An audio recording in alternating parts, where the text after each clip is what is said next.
Amber Mark is a 23-year-old, genre-crossing R&B artist hot off the release of her second EP, Conexao. Although based in New York City, Amber spent her formative years living across Asia and Europe, evident in her eclectic genre-blended breadth of work.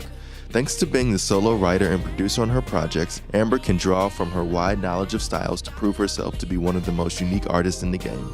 This is Millennials in Music, with your host, Zeppelin Tillman. Amber, it's a pleasure to be with you here today.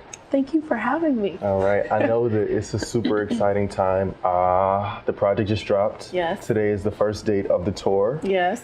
How are you feeling? Just kind of... excited about the tour that's coming up, okay. And I don't know, I've been getting lots of good feedback, so that's exciting. I was kind of nervous putting out the second EP. It's an amazing project.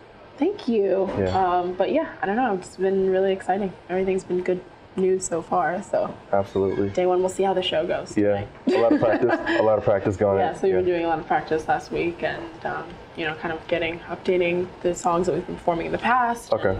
Just getting more of a feel with each other. You have an album favorite that you're most excited to perform, or EP favorite? Probably Love Me Right. It's probably my favorite one to perform. Okay. I like that one a lot. But I mean, I don't know. They're all fun to perform. Absolutely. Some of the old songs we used to do, we're doing like a different, we've kind of like changed it up, the way we go about, you know, performing and stuff like that. So it's going to be exciting to perform in the new way. Yeah. Yeah. So you have a super interesting story. I know that before things kind of, you know, took off, or at least went to the next level for you, you're at Roc Nation working, and then you have a night job as a waitress kind of working. You put out Space. Yeah. And then from that point, things just kind of changed. Exactly. Right. I mean, it's kind of like almost like the Cinderella fairy tale type of story, right? Like you drop the song, the right person hears it, and then it's like pretty that. Much. How long did your life change after Space dropped? Did you kind of immediately leave those jobs? Did you still work for a little bit? I mean, like, I think what was it was that? I was probably working there for maybe like, I want to say 2 months tops more. Okay.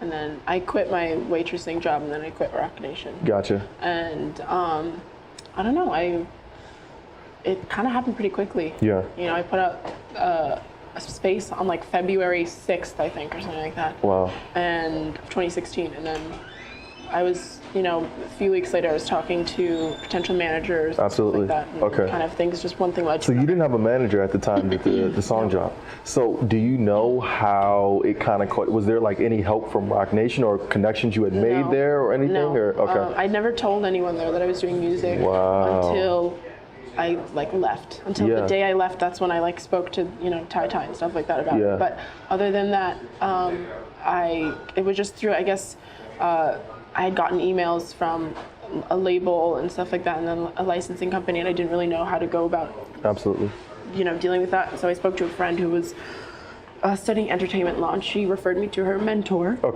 who is a music lawyer. Absolutely. And so I had a meeting with him the following day, and then he was like, well, what I would suggest is that you get a manager, and if you'd like, I can send out your stuff to some A&Rs and stuff like that and see if they spike any interest. And then 20 minutes later, I was being introduced to some managers through email. So how did you choose? Because I think that for artists early in the game, especially when they have buzz, they don't necessarily know how to choose. Don't know. Well, I mean, I'm learning. Okay, but I mean, I think the instincts are extremely important, and kind of what you're feeling, right? I mean, even in the music that you make, it's super autobiographical. Yeah, right. Definitely. Could you sing music that wasn't yours, or that you didn't write, or didn't come from a super personal place? Like, what you mean, like as my own? Yeah, as your own. Put out a song that was written by somebody else? Yeah, or does it have to be your? Honestly, I prefer it to be mine. Okay. Because like when you're doing interviews like this, and they're like, "So what is that?" I always feel like an idiot being like, "Yeah, this song has no meaning to me." So. Absolutely. But I have been working with, you know, other producers and writers for the first time. Writers for the first time, actually, specifically this year. So that's been kind of interesting. Okay. I mean, it was actually, the good music comes out of it. Absolutely. I always feel like, I don't know, I have a hard time with it because, like I said, I feel like it needs to have something that means something to me. 100%. But, you know, I think it's still a learning experience and stuff like that. and like the songs that I did with them, like I still listen to all the time, and I'm gonna like put them out and stuff like that. But I just feel, for me personally, I enjoy presenting my own work. Yeah. I think I feel more accomplished, and I feel like it comes from somewhere, and I feel proud of presenting it because it's my life, and Absolutely. and rather than being like, yeah, I worked with this writer, and he did everything, and I just sat there and sang it. Right. But there's nothing wrong with that. I mean, there's still amazing albums that like are been written by other some people. classic songs and some classic albums, right, have kind of come from other people's work, and some artists are just great at interpreting. Yeah. Right? Exactly. One of the songs for you, though, that did come from a super authentic place was Space, right? Yeah. So a question that I had for you surrounding that was, I know it kind of came from an experience of your sister not necessarily giving you that space, right? Yeah. A lot of times as millennials, you may have like a vision or goal or a dream, and the people around you, not maliciously, they just don't necessarily fully understand that, right? How have you learned to communicate to people, loved ones around you, that you do need certain time without coming off in a, bossy or malicious way? I've always kind of been I mean, in the past, when I was just starting out writing and stuff like that, I would just do it at night when everyone was sleeping. Gotcha. As of right now, I kind of just either I ignore them, they just know to leave me alone. It's kind of come to a point where like I'll lock my door or something like that. So they don't really bother me anymore. Sometimes they come in, but it's like, okay, it's whatever. I've become more open with what I'm doing as well. Yeah. So I don't really feel like I need to hide it as much. Okay. In the initial portion of it, was it because you kind of just wanted to keep it to yourself? I didn't really know what I was doing. Still to this day, I don't really know what I'm doing when it comes to production and stuff like that. And I still have a hard time like being around people when it comes to like being creative and etc. I'm a little more comfortable in front of my family, my sister more so. But I don't know. I think I don't really like. I mean, I'm just like, I'm doing this right now, and then that's it. They know not to bother me, or they just don't bother me. They just don't bother you I'll at just all. Lock the door. Absolutely. Lock my apartment door. I mean, I know with some of the topics too, like you're talking about loss in some, but then on the current project right here, you're talking about love and almost kind of finding your way back to that, which I think is interesting because you almost have to be more vulnerable, kind of going back to love after having lost something, someone like, your mother, right? So what were kind of some of those steps that you took to now embrace love after you had kind of, not necessarily written it off, but said that I'm going to kind of... It kind of just happened. It was really, I kind of closed myself off to it and was like, I'm going to just focus on my career and music and stuff like that. And that was when I was like writing. Absolutely. Before even the EP came out. And the first one. Absolutely. And I was very kind of against that. Just, I kind of like fell into a relationship. And like that was kind of where it all like sparked up again, and that feeling of like, connecting with someone, and that like comfortable feeling you get with like when you start to really get to know someone. So I really wanted, that's kind of when I had the idea to start expressing that, but I was very hesitant to do that because I've never really liked talking about it. Even like just like talking about like being in a relationship with people. Friends in general, right? I never really liked to talk about it, stuff like that. So I kind of had a hard time like, being like, oh, I'm gonna write a song about this. But it was a little easier talking about something that like, I don't know, it was very current in my life. I had 3 years to process, losing my mom and writing about that, stuff like that. This is a little more current, within the relationships that I've been in since then. And, but, when I started thinking, when like project number 2 was in talks and stuff like that, I really felt like I needed to continue to be honest. I think that's why people really appreciated my music 100%. And connected with it. But I also had this like thought like, oh, I need to do something that's gonna top the EP that I just put out. It needs to be deeper, it needs to be more emotional and all of this stuff. And so I really like suffered for like a few months, just frustrated with myself and putting all this pressure on myself to do something. How did you let that go? I kind of just had an epiphany one day where it was like, nothing is going to mean more than 3:33 a.m. Absolutely. This has to do with my mom. Like, as of right now in my life, and probably for the rest of my life, that's going to be the most meaningful project I've ever put out. So I kind of came to terms with that, and that's kind of when I just let everything go, and I was like, And then I was like, well, I could write about, you know, all these relationships that I'm going through and like finding love again and all this stuff. And then I was like, no, that's really cheesy. A week later, I just found myself lyrically just going there. So I was like, all right, whatever. Yeah. I'm just going to write about this. I'm going to do the cheese. Right. But it worked out in the end. I mean, I'm really happy that. As someone who writes such personal music, are you ever scared at times to put things out because of the way? So, and I don't think that you're alone in that. Yeah. So, do you have any advice about like for artists like how to get out of that? I don't really know, honestly. I kind of just I just kind of talk about it. Yeah. I feel like I'm pretty open when it comes to stuff like that. I don't know, with this whole like, you know, being in a relationship thing, this has been harder for me than talking about losing my mom. Really? But only because it's like talking about people that are like in my life and around me, and like I still know certain people and stuff like that, so it's kind of hard being like they know what songs are about them.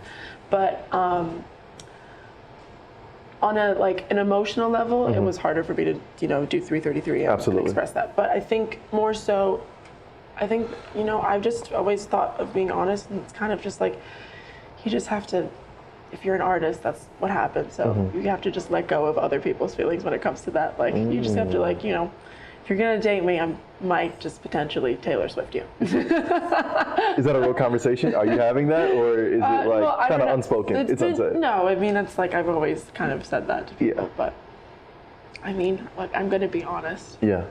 So I mean, obviously, I'm gonna be respectful, but absolutely, these are feelings that I'm going through. So I just feel like it's very important to be honest, because that's how you connect with people. People are going through these things all the time. So it's always good to, and I think it helps me as well, to be able to connect with other people, and it's like therapy. Absolutely. Even like talking to you about it. Yeah. I mean, and so love is stronger than pride, right? So I mean, obviously a classic song within and of itself. I think you did a fantastic job. Thank you. And your cover of it, what does that phrase mean to you? Because out of all the songs in the world to choose to cover, like, that's such a poignant line, right? What does that mean to you? So I initially, not to bring my sister back up again, I initially did that song for her because she really wanted me to cover a Sade song. Wow. And so I was like, oh, I guess I'll cover this song. Like, I really like connect this song a lot. And so I did it kind of just like almost like as like a little gift for her. But then when I was actually doing the production, making the beat, I was kind of like, this is actually pretty good. I should probably like utilize this. And so I actually, you know, furthered the production and started working on it, you know, vocally and all of this stuff. And and then kind of as I was writing other stuff, it kind of fit perfectly with what I was, you know, talking about and stuff like that, and things I had gone through, you know, on an emotional level of like, you know, forgiveness and on like both my like part and the other person's part. Absolutely. And so I thought, like, you know, with what I was writing about, it was just like perfect fit. And also kind of the genre I was doing was this just kind of mellow, almost, you know, bossa nova inspired thing. So I just felt like it worked perfectly to kind of balance it out, because you know, Conexao is very bossa nova, and so I wanted it to be like this kind of mixture between the two. So it ended up, the lyrics ended up being perfect with what I was kind of going through at the time as well. So. And going into the project, you had no idea what the palette was going to be. No. And I really had a hard time figuring it out, honestly. And so I think it just kind of came together as time went by.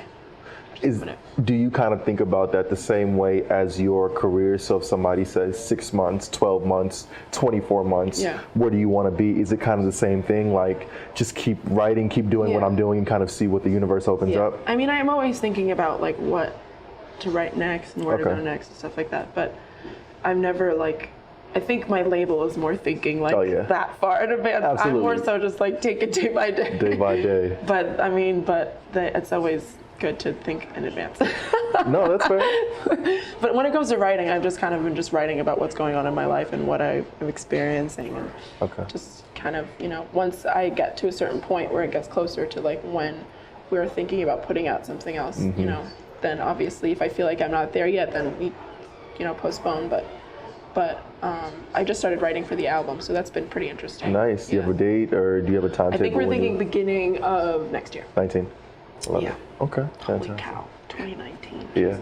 I mean, we're almost halfway through 2018. It's really weird. So it's like, exactly, like time. It's weird that people that were like born in 2000 are like 18 years old. Isn't that ridiculous? It's pretty crazy. So that's a perfect segue. One of the things that I'm gonna do, what we're gonna close with, is kind of like a millennial nostalgia, this or that. Mm-hmm. So I'm just gonna give you, like, it's called 8 and 45. So I'm gonna give you 8 questions, and you gotta get through all of them in 45 seconds. So I have to get 8 questions in 45 seconds. It's this or that. So it's like da-da-da, this or that. All right, so top of your head, no thought, just first thing that comes to your head, okay? Oh God, okay. Ready? Sure is on.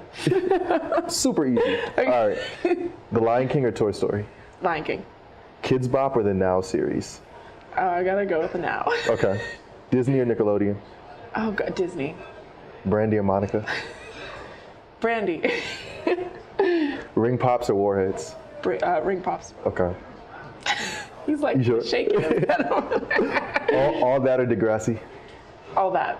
Cardio or yoga? Probably when I was younger, I would have said cardio, but yoga now these days. Okay. And purple or pink? What kind of purple? It depends on what, like the solid pink. We got 45 seconds. Okay, pastel pink. Okay, I'm gonna go with purple. Okay, perfect. Thank you so much. Oh, that was it? That was real quick. It was cool. I mean, I think you probably were like a minute though, so no, it was good though. Can you, as we close, just kind of talk to the audience about where they can find the project, where they can find you at on social media, all of that good stuff?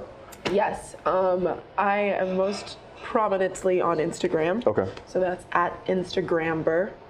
And then That's creative. the other ones are not creative. So I just make up for that one. And then I'm on Twitter. I think I'm like Amber with a 3 instead of an E. Okay. Mark. And then Facebook is obviously Amber Mark. And then you can find my music on Spotify, iTunes, Soundcloud, YouTube, Love Google. it. I don't know. And the name of the new project is? Oh, Conexao. And it means? A lot of people get confused with that one. It means connection in Portuguese. Love it. Thank you so much. Thank you so much. Okay. Very good.